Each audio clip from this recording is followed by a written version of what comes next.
Hey guys, it's Rachel from Rainbow Bible. I'm back. Today we're going to be talking about Exodus 20 verses 13 and 14, murder and adultery, or anger and lust, the lesser known of these commandments.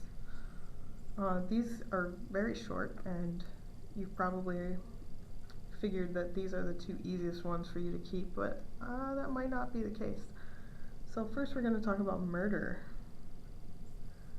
And just box that off. So when they say in the Hebrew, when it says murder, it actually translates, and I can't pronounce it, I'm not going to pronounce it, but it translates to a word that means a violent intentional killing. So this isn't just, self-defense or, caught in the line of duty. This is a violent intentional killing where it's premeditated and there's rage and anger involved. And Jesus does talk about this in the New Testament, so we're going to go flip to Matthew 5:21 through 22.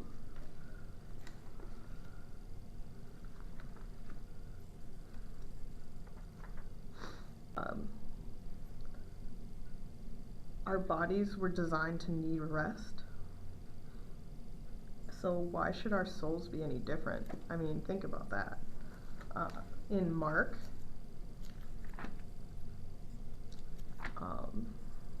2, you'll see Jesus talks about the Sabbath, where he says, "And he said to them, the Sabbath was made for man, not man for the Sabbath. So the Son of Man is Lord, even of the Sabbath." If you want to pull that out, we'll put Mark 2:27 to remind us that he made the Sabbath day for us, not because he needed it.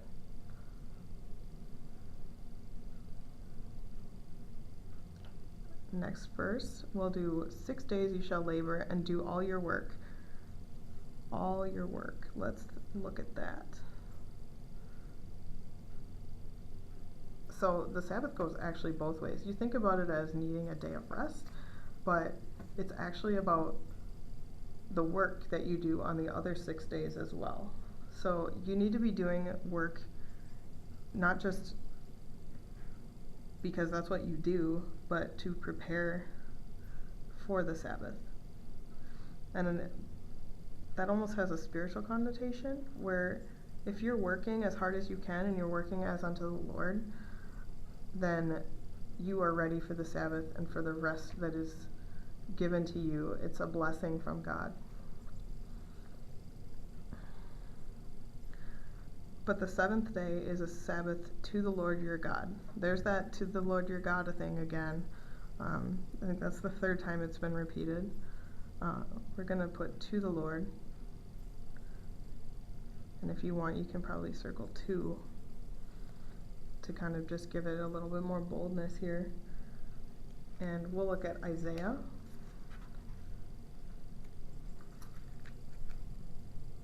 If I can find it. Isaiah 58:13. "If you turn back your foot from the Sabbath, from doing a pleasure on my holy day, and call the Sabbath a delight, and the holy day of the Lord honorable, if you honor it, not going your own ways, or seeking your own pleasure, or talking idly, then you shall take delight in the Lord, and I will make you ride on the heights of the earth. I will feed you with the heritage of Jacob your father, for the mouth of the Lord has spoken." Wow, that's a pretty awesome guarantee or promise to us about honoring the Sabbath. And it's not just about resting and doing whatever we want.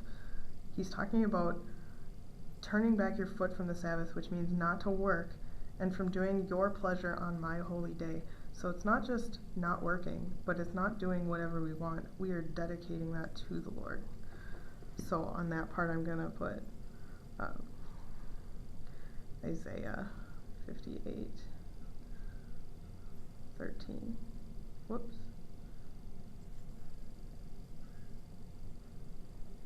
And we honor God.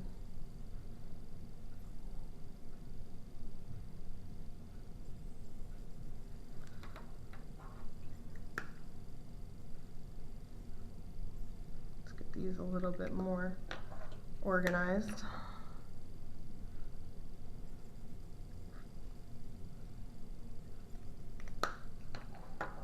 And I know I mentioned at the beginning the book 10 by Mark Mitchell, and one of the things that he says about the Sabbath that I thought was so cool was, without the Sabbath, without Sunday, our souls are orphans.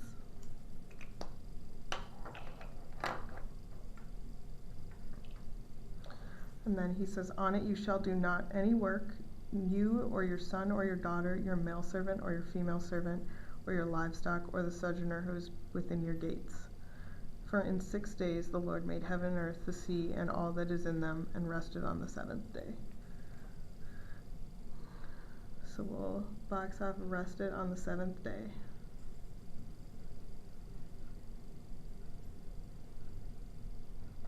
And that story can be found in Genesis 2:2-3. I do have it right here if you want to make a note anywhere in there.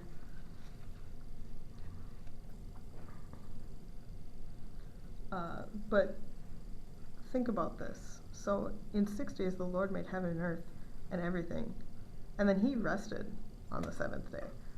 Do we think that we're better than God, that we don't need to rest? He didn't need to rest.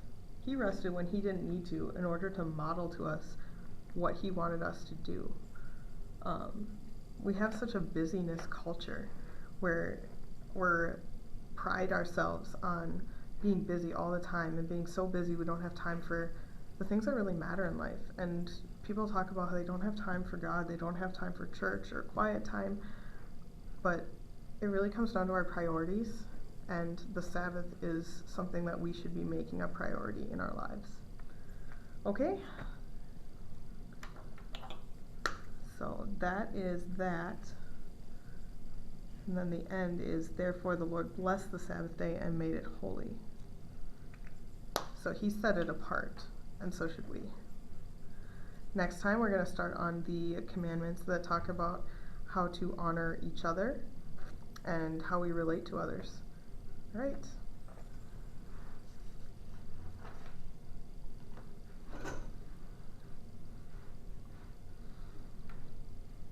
Hey guys, I'm back.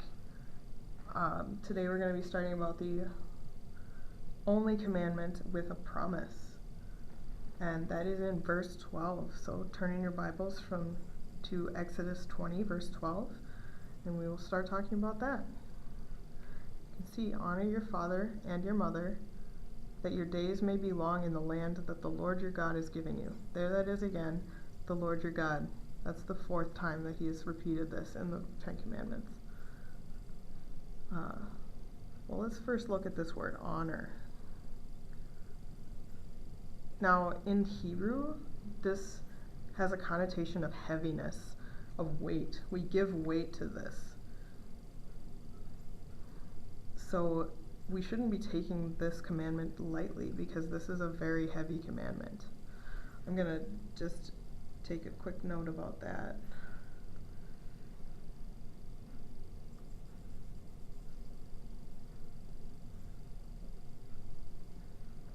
Your father and your mother. Let's look at that. So he didn't just say honor your father, and this was a very patriarchal society. God looks at men and women's roles in the household and in parenting equally, and so should we. So he's telling us that we need to give equal respect to our parents.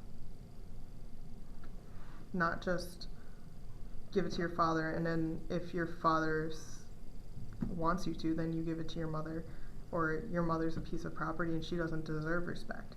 No, he's saying that both your father and mother are due respect. And now we get to the promise, which I thought was just so interesting, that there's only one commandment with a promise. That your days may be long.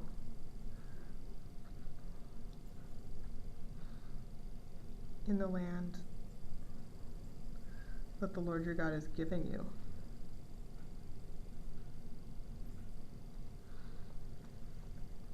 So that your days may be long, you can see in Ephesians 6:2.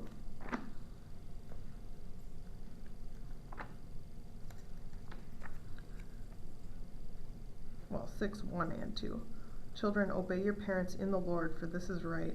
Honor your father and mother. This is the first commandment with a promise, that it may go well with you and that you may live long in the land.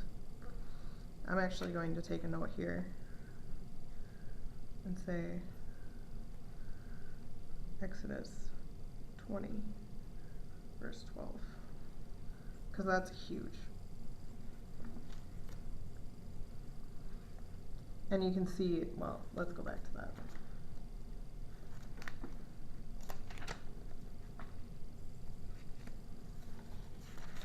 Hey guys, it's Rachel from Rainbow Bible. I'm back. Today we're going to be talking about Exodus 20, verses 13 and 14, murder and adultery, or anger and lust, the lesser known of these commandments. These are very short, and you've probably figured that these are the two easiest ones for you to keep, but that might not be the case. So first we're going to talk about murder,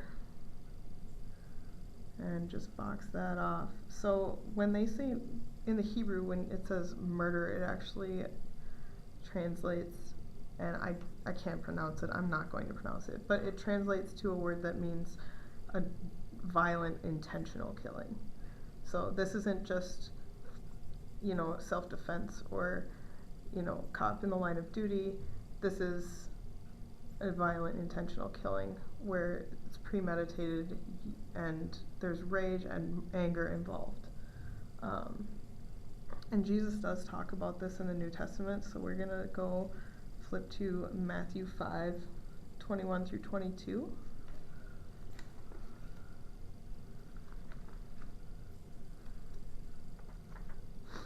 Anger. He says, "You have heard that it was said to those of old, 'You shall not murder, and whoever murders will be liable to judgment.' But I say to you that everyone who is angry with his brother will be liable to judgment. Whoever insults his brother will be liable to the council, and whoever says 'you fool' will be liable to the hell of fire."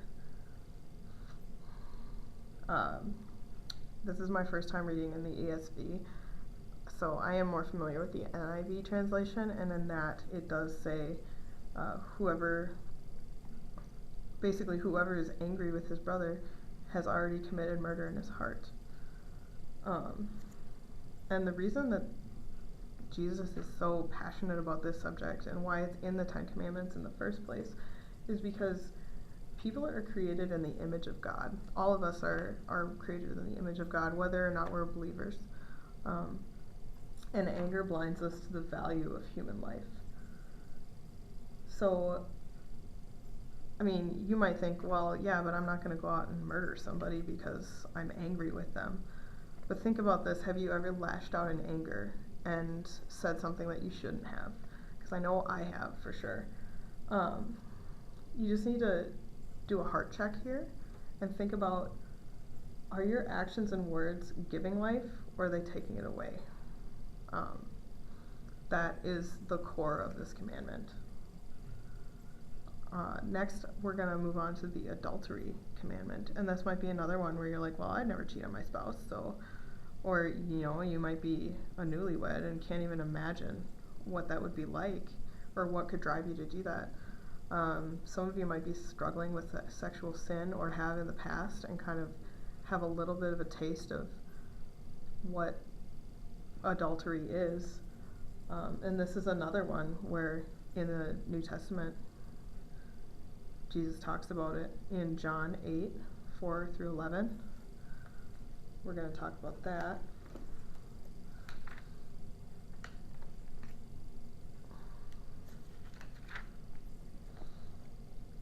With the woman caught in adultery. They said to him, "Teacher, this woman has been caught in the act of adultery. Now in the law, Moses commanded us to stone such women. So what do you say?" This they said to test him, that they might have some charge to bring against him. Jesus bent down and wrote with his finger on the ground. And as they continued to ask him, he stood up and said to them, "Let him who is without sin among you be the first to throw a stone at her." And once more he bent down and wrote on the ground. But when they heard it, they went away one by one, beginning with the older ones, and Jesus was left alone with the woman standing before him. Jesus stood up and said to her, "Woman, where are they? Has no one condemned you?" She said, "No one, Lord." And Jesus said, "Neither do I condemn you. Go, and from now on sin no more." So that's heavy. Adultery is really, during my research I found adultery is caused by a restless heart, and it really has to do with being content with what you have, whether that is a husband or if that is the single life that you're living right now. You need to strive to be content with your life circumstances, because if you don't, your restless heart is going to lead you where you think the grass is greener, and it's really not. And adultery doesn't always have to be physical. It doesn't just mean cheating on your spouse sexually. It doesn't mean having premarital sex, any of that. Sex is actually very spiritual in nature as well. That's the way that God designed it. So adultery is actually a spiritual rejection of God's plan for marriage. And if that doesn't get your blood pumping, I don't know what will. You need to be intentional about your sexuality, whatever season you're in. And for example, I'm married, so I need to be intentional with my spouse to protect my marriage. And the thing about both of these, murder and adultery, or anger and lust, they can happen to you. Like, don't just think that, oh, I've never cheated on anyone. I am staying pure till marriage. I haven't killed anybody. Don't just think that because you haven't done those things that you're safe, that no one is safe. Like, both of these can happen to you. It's really about your heart and where your heart is at.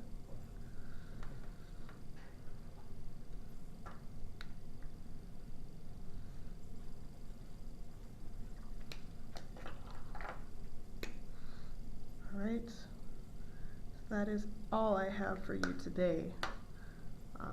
When we come back, we're going to talk about greed and gossip. Two more awesome things.